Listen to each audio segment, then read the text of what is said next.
Hello, welcome to this information session on our new program at the University of Illinois at Urbana-Champaign. It is our master's degree program in Predictive Analytics and Risk Management, and thank you for tuning in.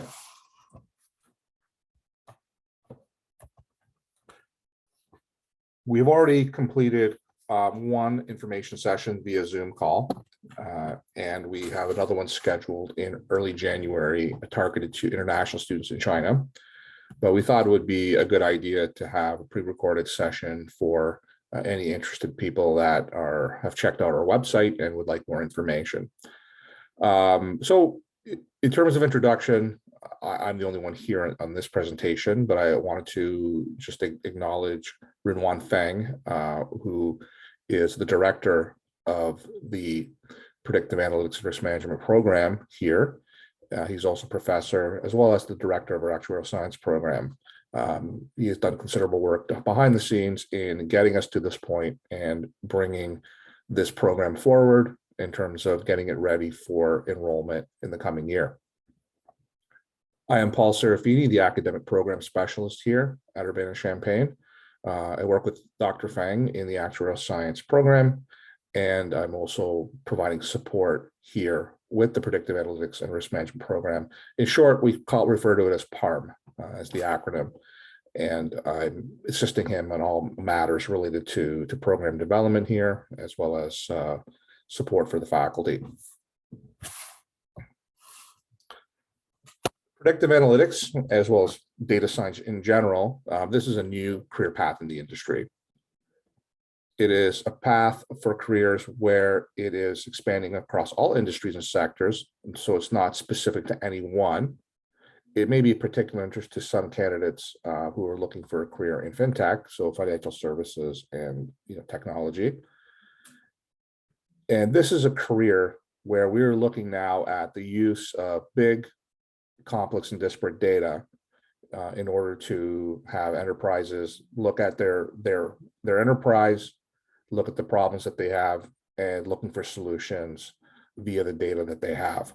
A program like this, as well as a profession like this, it requires advanced modeling techniques.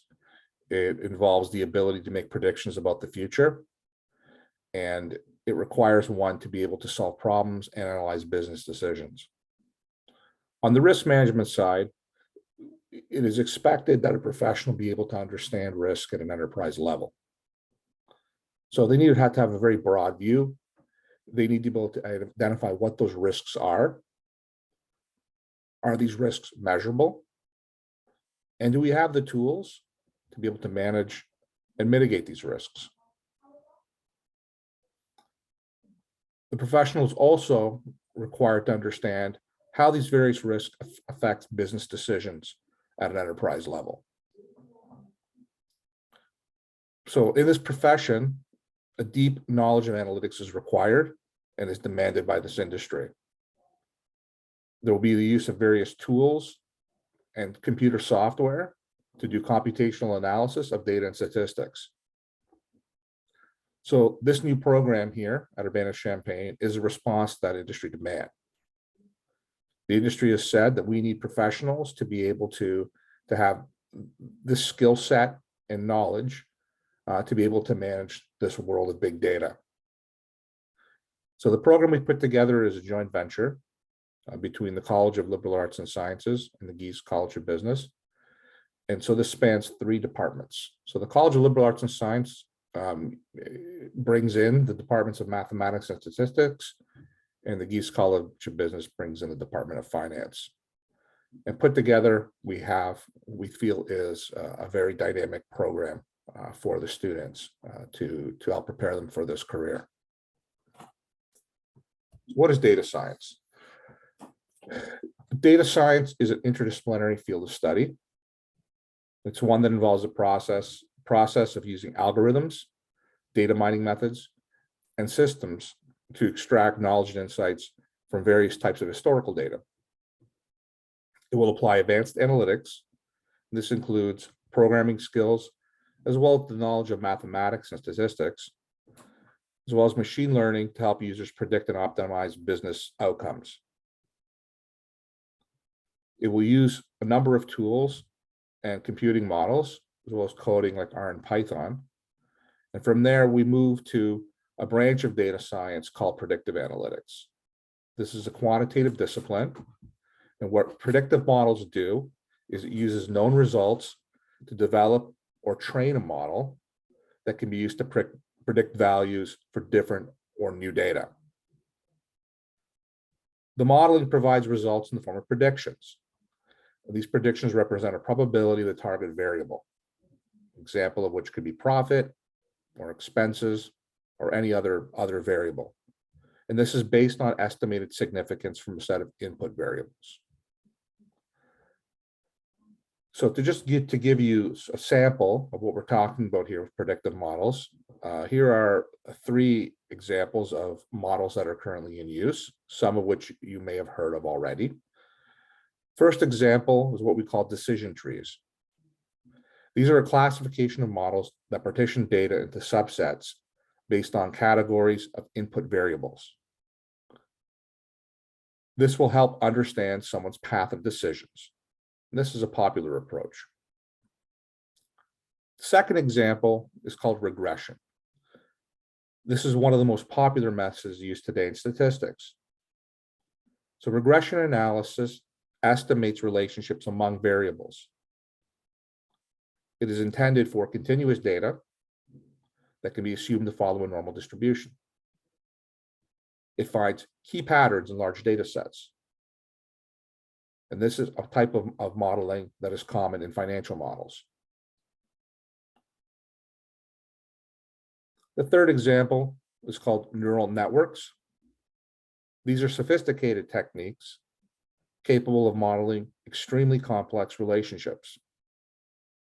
They're popular because they're both powerful and flexible.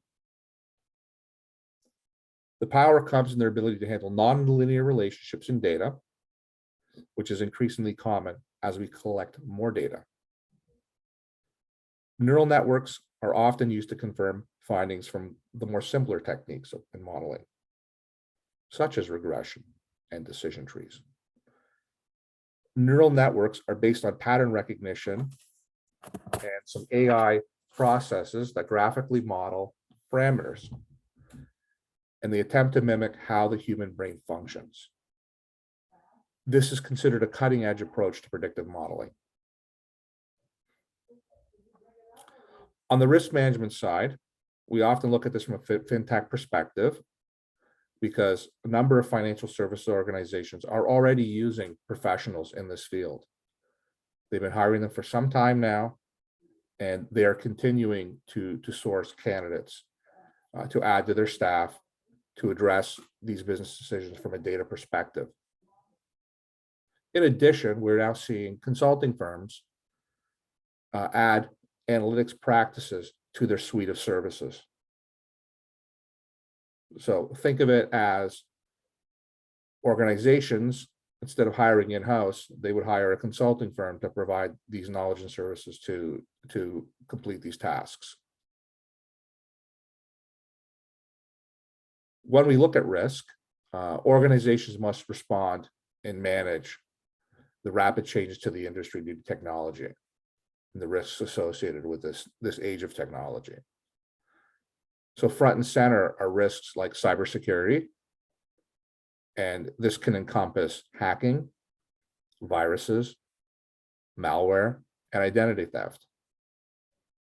And other risks that have come into play because of the information age that we're in and that we're involved with computer networks is issues of privacy, being able to protect people's personal privacy and personal information, fraud, and issues with respect to money laundering.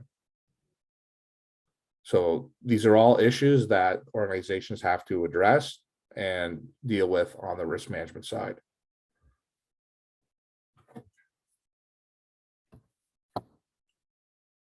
So program overview. As I've hinted already, this is a multidisciplinary course of study. As I mentioned, there are 3 departments involved through 2 colleges, all working closely together to deliver a very unique program. You may find that in researching programs of this nature, the programs at other academic institutions, they may focus almost exclusively on data science, and that disproportionately would be at a bachelor degree level. And in other cases, the emphasis is more almost exclusively on risk management. What we find is unique about our program, one, that it is a graduate level program, but it is a program that strikes a balance between both of these disciplines, or these two streams. So we believe that a student coming out of this program will be grounded in knowledge and skills in both data science and in risk management. We feel that a program like this will appeal to candidates who are looking for a well-rounded academic experience in a quantitative course of study. And they are looking at career options in a burgeoning field. They are seeing the potential, and they're seeing where this industry is going, and they want to be a part of it. As I've just mentioned, the program will balance concepts of both data science and risk management. And we feel that this is unique in the academic world. So what you'll find is, because we have a contribution from 3 departments across 2 colleges, the courses will reflect that. So you will see that there will be courses in data science, courses in statistics, as well as courses in both finance and insurance. Within that, a student has the opportunity to shift their focus to one of the 2 specific areas via a concentration. So when a student enrolls, they will have to pick a concentration, and they'll have to meet the academic and curriculum requirements associated with that concentration. And I'll show you that in a moment. First concentration is financial and insurance analytics. The second one is enterprise risk management. You'll see here at the bottom of this slide, our website name, predictive-analytics.illinois.edu. So this is the domain exclusive for our program. So I'm just going to take a few minutes to go to that website now. Some of you may have already done some research through our website, but I think it's important for those of you that are new to this information that you get a sense of where you can find some important information on this program.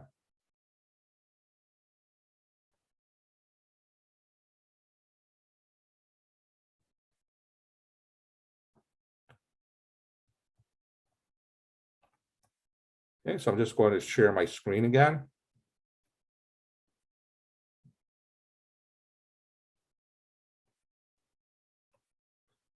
Okay, so this page is our main page for our website. We're very proud of the development we've done on our website, and hope to bring you some very interesting information on this program as it evolves. So we've tried to streamline as much of the menu choices as we can. So you'll see that there's drop-down menus here for all of the information. We feel it's at a point now where it has a lot of the key information that a candidate may be looking for. We're always looking to improve it and make refinements as the program evolves. So you'll see that there are some things where you can get more information at the click of a button. So this button will take you to our flyer that shows you some of the key pieces of information of our program, and buttons for our curriculum, our co-op experience, and if you're looking for more information. And I'll go through some of this again later.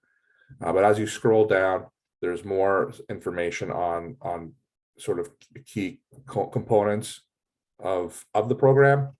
And at the bottom, you're looking for some key dates and information, what's upcoming.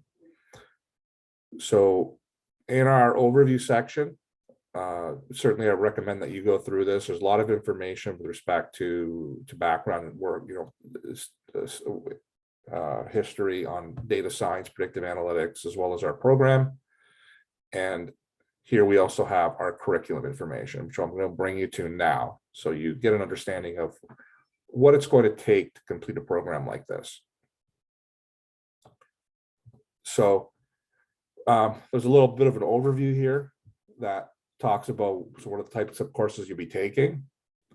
And this chart is a breakdown in basically 3 categories of what a student is expected to do to complete the degree requirements.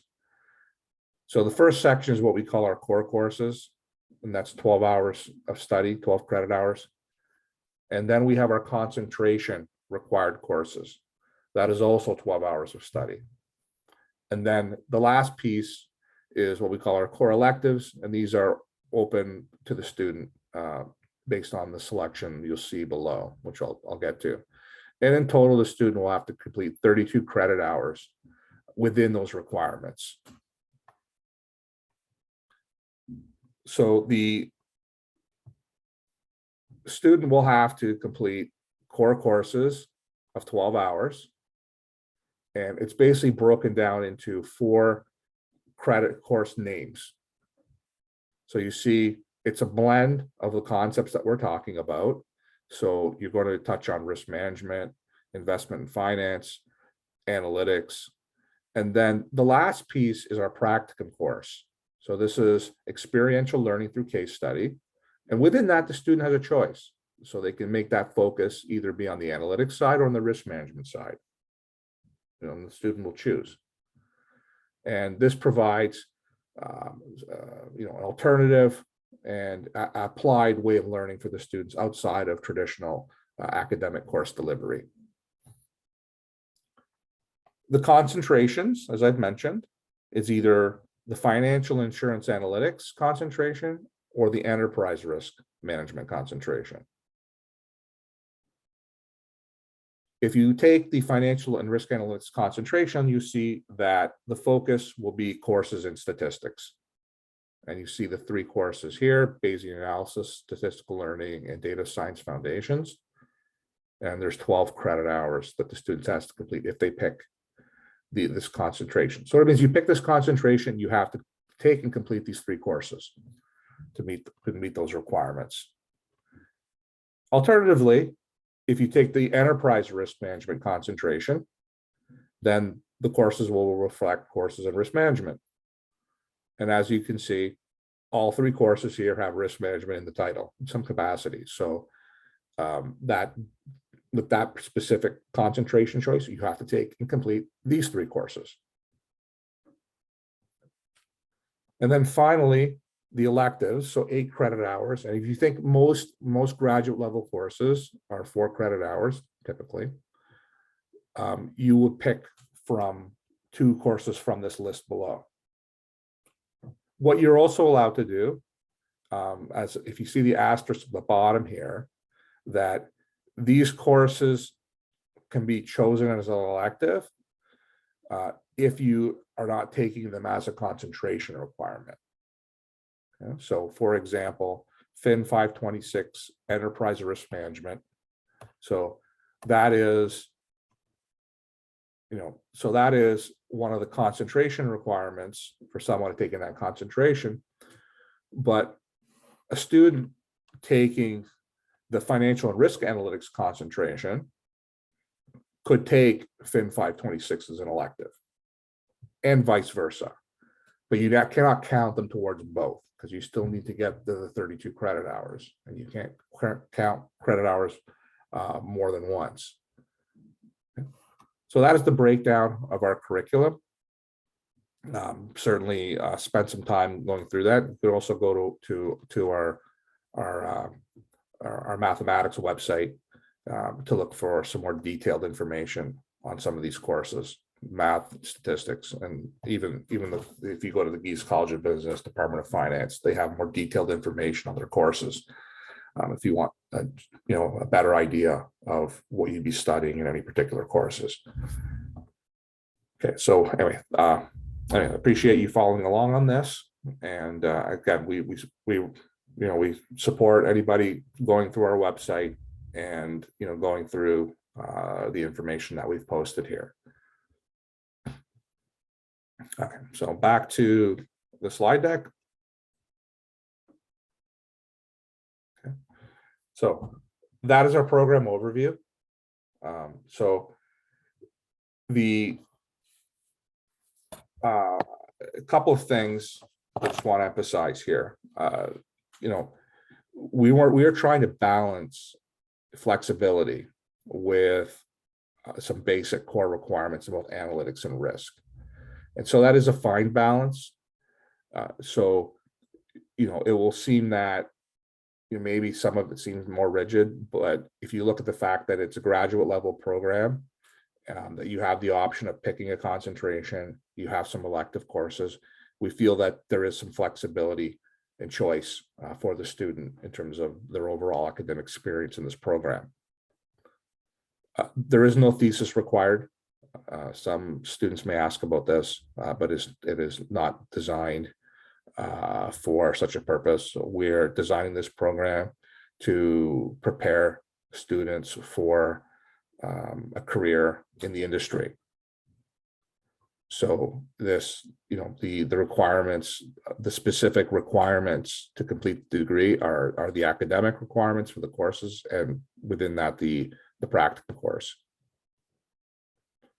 So again, just to emphasize, AIM is balancing flexibility and choice with core requirements.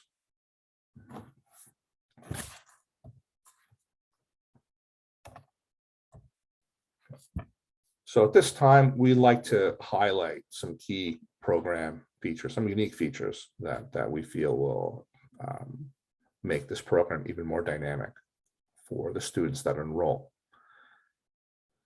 The first point here, which we're very excited about, is our cooperative placement option. Yeah. So just to emphasize, this is optional.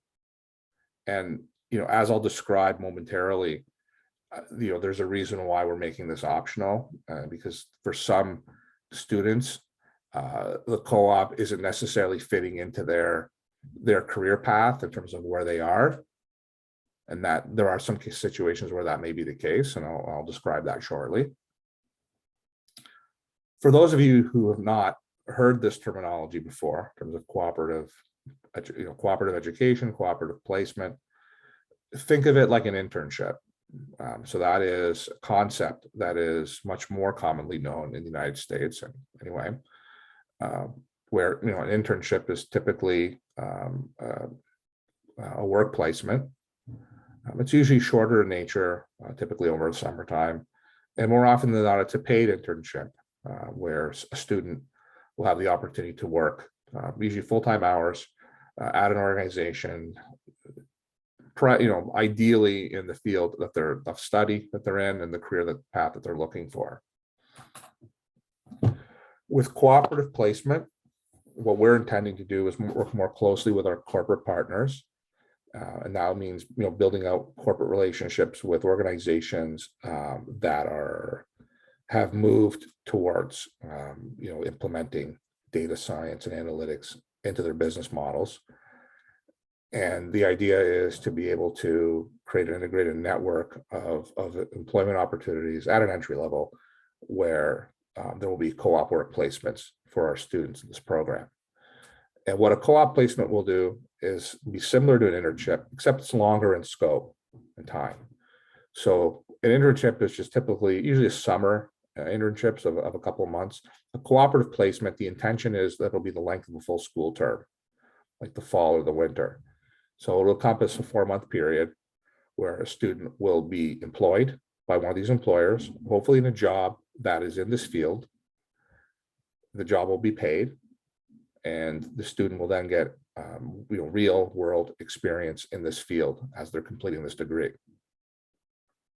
And so there are a number of benefits to this, one of which is they're getting experience in this field, work experience.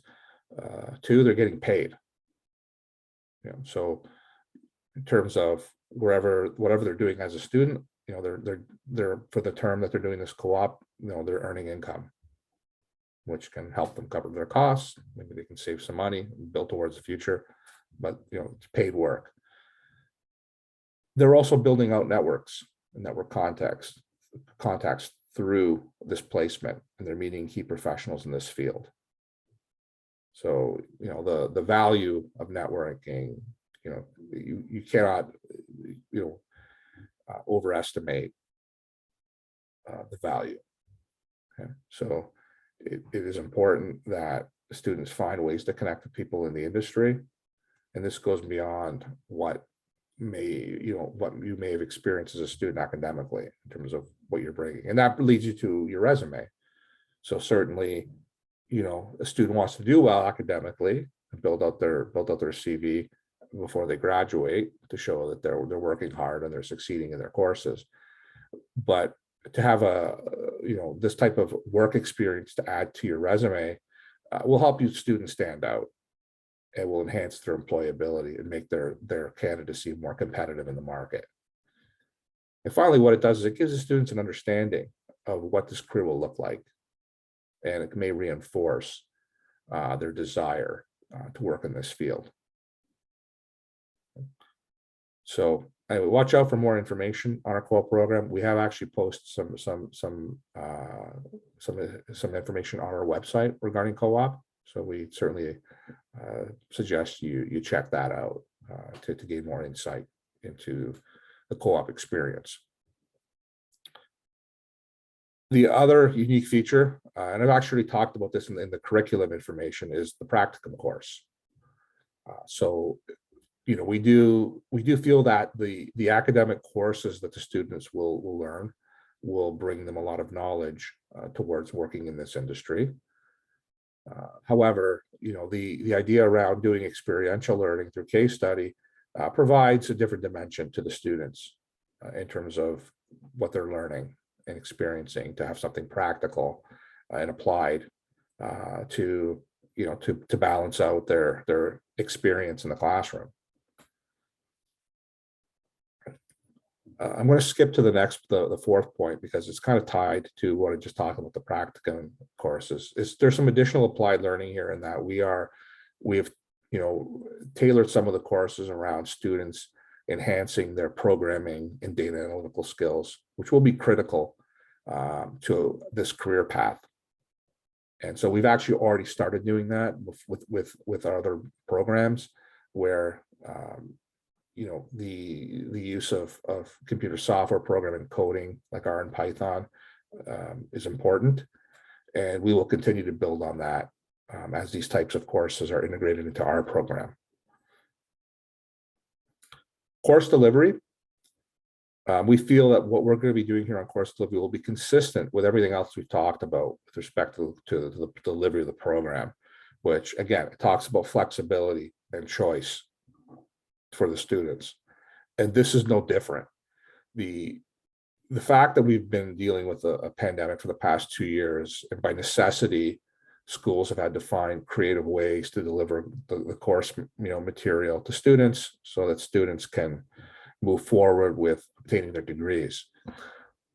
As a result, we've been in an online environment for a long time, and we've slowly integrated back to classroom course delivery, which we don't want to dismiss the value of it. We think there's a significant value for students in terms of engagement with faculty, interactivity amongst your peers, in terms of professional social interaction, in terms of the student experience. And we totally support that, and we value that, and we welcomed the students back to the classroom this past fall.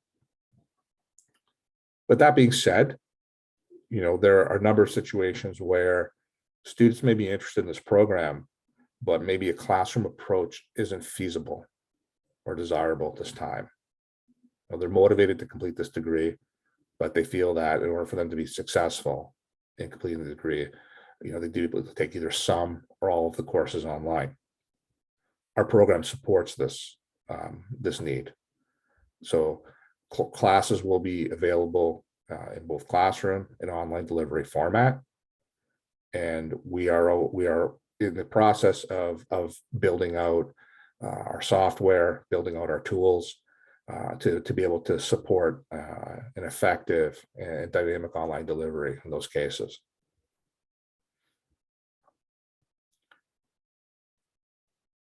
And the final point is that we have the option to complete the program within a year. Again, this is tied to the fact that it can be delivered online or within the classroom, but the within a year type of target, in that we will be offering courses year round. So not just in the fall and the winter, but in the summer as well. And so there will be an opportunity for students to do this over a year. So our focus is to have a program that is robust, flexible, and current to the needs of the industry. And this is both respect to course curriculum and skill development. So we don't expect this program to be static. We expect it to start out as a dynamic type of program and to remain that way. And that we will always be looking to review and evolve the program as the industry evolves. Because of what we've described here about what we expect of this program in terms of being multidisciplinary, the fact that it is dynamic and part of a career industry that's growing rapidly, we expect our candidate pool to be very diverse in scope, with prospective students coming from a number of paths.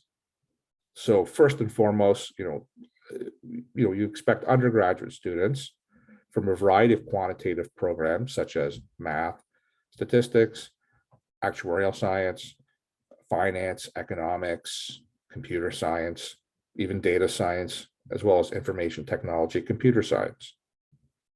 So certainly any program of quantitative study that a student feels they have the affinity to learn these types of skills and obtain this kind of knowledge, that may appeal to them. And these undergrad students could be looking for a program like this for a variety of reasons. One is just looking for a graduate studies program that expands their skills and the knowledge that they have, and it's beyond what they've already learned today. They may be interested in an intense course of study in analytics and risk management. They've done some research on what it means to be in a program like this, and it is appealing to them. That student may also just be interested in a career in data science, predictive analytics, and/or risk management. As a result of that focus, they see, okay, this type of program has a value, and this will facilitate their entry into this industry. On the flip side, outside of undergraduate students, we might be looking at professionals as well. And these are people that are already in the industry in some capacity. They have some work experience. They're a little more mature, but they may be looking to go back to school. And their reasons will vary. And they have identified that they should be doing some graduate school work in a program like this, because they feel it is going to be beneficial for their career going forward. So, they may be looking to enhance their skills and knowledge to boost their future employability, or to secure the employability that they already have. So this could be out of necessity for their current job, their current employment. Feel that they need to do this to either maintain job security or to maintain relevance in their role. They might also just be eyeing a career change, and they see this program as a fit for their career goals in the future. And they just see something about this career that has opportunity for growth in the future. And of course, they see value in working in predictive analytics and risk management. And then finally, just any individual who they just see the potential in this career, and they might even be coming out of high school and they've read up on this, and they can see this as part of their path. And also in discussion with some people in the academic community that have expressed interest, in more than one situation, they've commented on the multidisciplinary approach that we've taken and identified.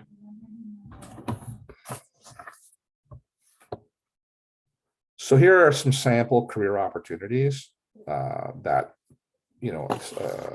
are maybe available to these candidates that are completing this program in terms of where they might be going. And this is not a complete list by any stretch. And certainly, if you go to back to our website in our career section, there is a more extensive list that talks about some of the types of jobs that you can have. And then, of course, you just go to and do an internet search and just careers in data science, careers in analytics, and a whole host of information can come up and tell you the types of jobs that you can look for. So just some samples that we have here, like a machine learning specialist is one example. And so what they do is they're involved in the development of AI algorithms and devices. A cloud specialist is the type of professional that helps companies migrate information to the cloud. A business intelligence analyst, what they do is they review data to produce finance and market intelligence reports. These reports are then used to highlight patterns and trends in the market. And thereby it helps the company's operations and their business decisions. So again, I encourage you to do some research. You start with our website. We're continuing to build out information on this website for the benefit of our student population and potential candidates to help people be more informed about what this program can offer. But certainly there's a lot of information on the internet about this field, so that you can see, well, what kind of job can I have in this field? So anyway, encourage you to look that up. Certainly, if you have any questions, you could reach out to us. We can, we're always happy to talk about career development in this field. So speaking of career opportunity and what that means, so certainly if we look at just the risk management piece and some of the data that's come out, we've sourced some data, some information from various studies, including the Birchwork study. If you look at the risk management side, we're projecting double-digit growth in jobs in this field, just on this side of the field. So 10% over the next decade, which is a fairly healthy number, and certainly stands out relative to some of the more traditional fields where there's a little more stagnation in the job market. So it's just something to consider, in terms of where you want to be going and, wanting to be successful in a particular field. So continuing on that bent, what we've done is we've pulled some data on compensation. Just keep in mind that this is really the focus here is just cash compensation. I'll talk about other elements of compensation in a moment, but what we wanted to bring to your attention is the opportunity for very meaningful and healthy cash compensation in some of these jobs in data science and predictive analytics. And as you see some of the traditional fields, the median earnings are healthy and they're competitive, but even getting to a junior level management position in either predictive analytics or data science shows very competitive cash compensation. And just to make the distinction, because you might ask, well, we're dealing with data science versus predictive analytics. Well, a data science manager, if you look at the focus of what they do with their work, their responsibilities usually involve helping organizations leverage data. And there's a lot of stakeholder engagement in these roles with data scientists and engineers to help provide insight and make more informed business decisions. A predictive analytics manager is a little more focused in the work that they do, much more analytical.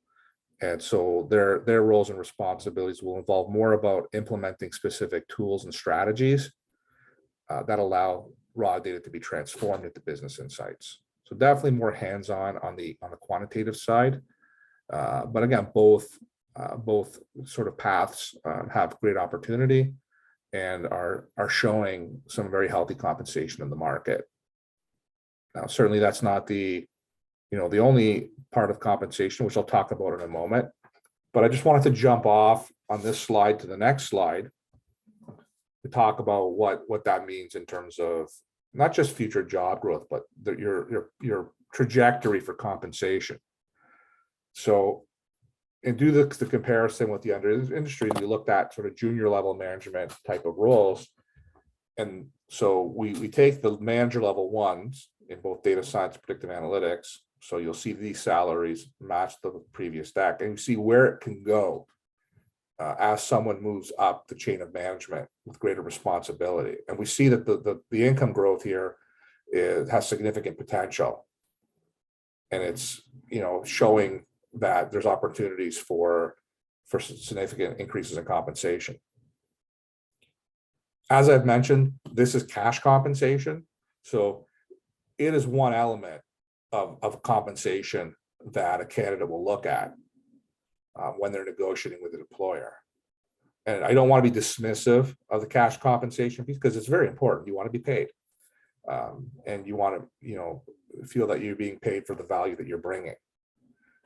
But there are other elements of compensation that are important, and certainly how a candidate prioritizes it is personal choice and personal view. But just some other elements in compensation that are prevalent because of the competitiveness of this industry. One is, the incentive compensation and bonuses, to have a healthy bonus structure for success and accomplishment in your job. A retirement compensation arrangement. So, in terms of like a pension or IRA, these are things that add to the value. So we call that their deferred compensation. And of course, health and dental benefits, health insurance. Most, if not all, these jobs will come with a benefits package. And then as well, competitive, vacation time and personal leave, goes along with this. So altogether, this field is offering, very competitive and comprehensive compensation packages for its candidates. The admission requirements, our specific admission requirements for the program are not lengthy in terms of, the Predictive Analytics and Risk Management program, but they are part of the overall requirements to enter into a master's degree program at the University of Illinois at Urbana-Champaign. So our requirements, so we need a bachelor's degree in a quantitative program. So I mentioned some examples previously that we expect the student to have some sort of quantitative background to be successful in this program, or also to have an interest in this program, typically. So GPA requirement of 3.0 or comparable for an international applicant. And the international piece, again, there's information that international applicant wants to look at through our graduate college to make sure they meet those requirements. We expect the candidate to have a baseline level of coursework from their undergraduate days. So calculus, algebra, probability, statistics. It would be nice if the candidate also had some computer programming experience, as well as some exposure to economics or finance. Again, it's a nice to have, and all of this together, it blends in the multidisciplinary nature of the program. And just as importantly, the UI UC graduate college requirements. So at this time, again, I'm going to go to our web page just to give you some guidance on where to navigate.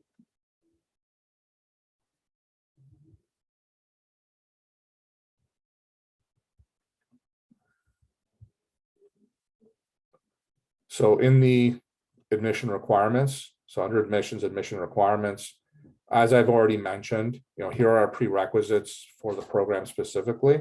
So there's just a little more detailed of what was in the bullets.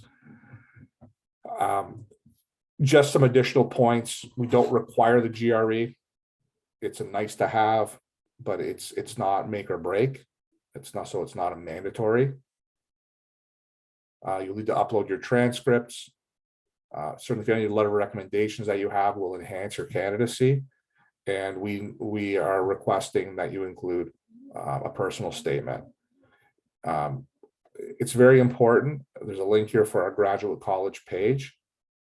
It is critical that you read this information in detail, because this will guide a lot of what you have to submit for your application. So beyond the quality of your candidacy in your application, you are required to provide all the mandatory information that we ask for your application to be considered. And so there are specific sections in terms of applying, talking about requirements. So this is detailed, and you need to read through this. So some of what we've asked for specifically is included in the graduate piece, but certainly combine the two. And there'll be some information that doesn't apply. And if you're an international student, make sure that you look at what we're asking for here as an international applicant. Yeah. So really our requirements are twofold. We have our specific to the program requirements and requirements that are consistent with the graduate college. Okay, you cannot just focus on one. You have to look at it all, and you need to be thorough in making sure that you've provided all that is required in an application for that to be considered. Okay. And as well, for an international application, there are proficiency requirements for English that have to be checked off. So anyway, read through this. It's very detailed information, but we are available to provide support, on the application process. And then we have our apply now button. So in terms of if you want to apply, there's a checklist here, and we also have our round of deadlines. Okay, so note that the final deadline to international applicants is April 15th, and we will work within those guidelines, and that's this framework in terms of reviewing applicants that are submitted. So the final deadline is June 15th, 2022. Okay, so just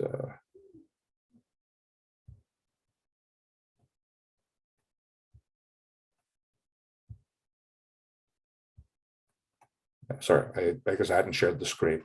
So as I said, the prerequisites are here, as well as the additional requirements through our grad page, and international applicants have to complete the proficiency exam.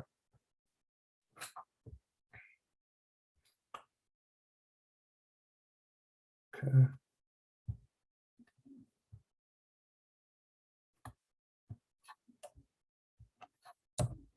Okay. So ways to reach out to us, as I've shown you on our main page. I'll go to the web page again in a moment, but we have a dedicated email address, parm@illinois.edu. We have a dedicated phone number. If you want to pick up the phone and call us, we welcome phone calls, direct conversation if that's warranted. We also have a frequently asked questions page and the page to do an application. So again, I'm just going to go to our website one more time as we wrap this up.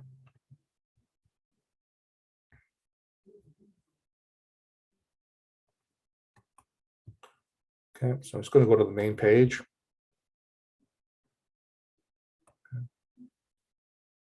Oops. Okay, so if you just have some basic questions, we have our frequently asked questions.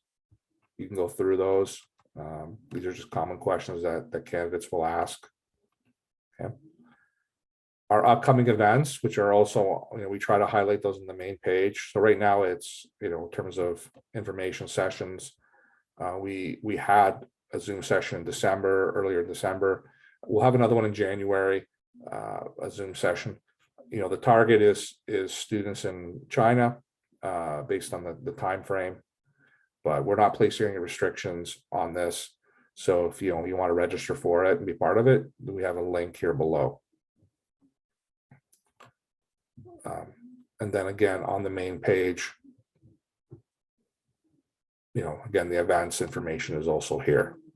Okay, so if you want to reach out to us in other ways, either through the contact us link or through the request information link, it will bring you to this portal where you can fill out information, including your email address and just some things that check off some things that you're interested in, so that we could focus our correspondence with you and answer any of your questions directly, to get you the information you're looking for, if you're considering applying to this program.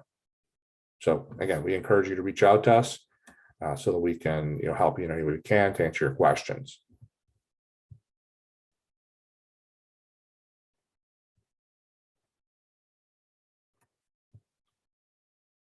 Okay. So, and again, for those of you that are interested in filling out an application, we are actually in the process of setting up the application system for the program. It had just received approval earlier in the month.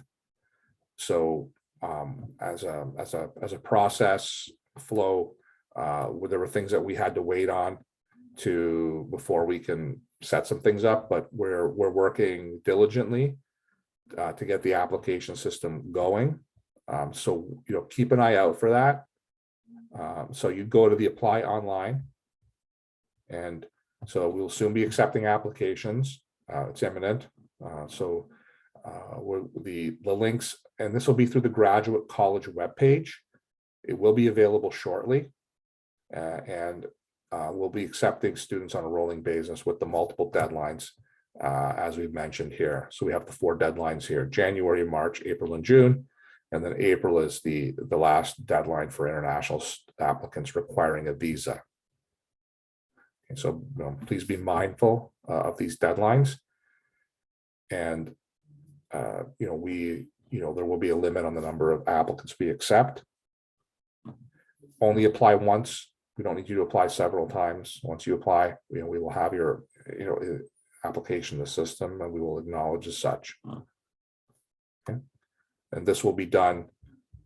So this link, when it's ready, will be available through our graduate college page. And so you will set up an account, and everything will be done through there. Everything will be done electronically. Again, just to highlight, make sure you provide some letters of reference and the personal statement.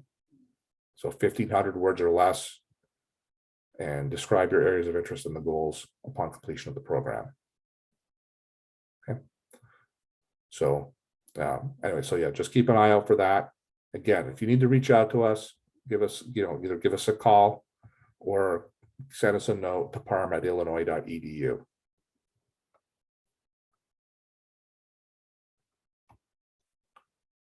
Okay, so again, our website, predictive-analytics.illinois.edu. And of course, phone or email us. We're very excited about delivering this new program to our students, and we encourage all that are interested to apply, and we look forward to hearing from you in the future. So thank you for tuning in. Hopefully this session was informative for you, and thank you for listening, and we look forward to hearing from you. Thank you.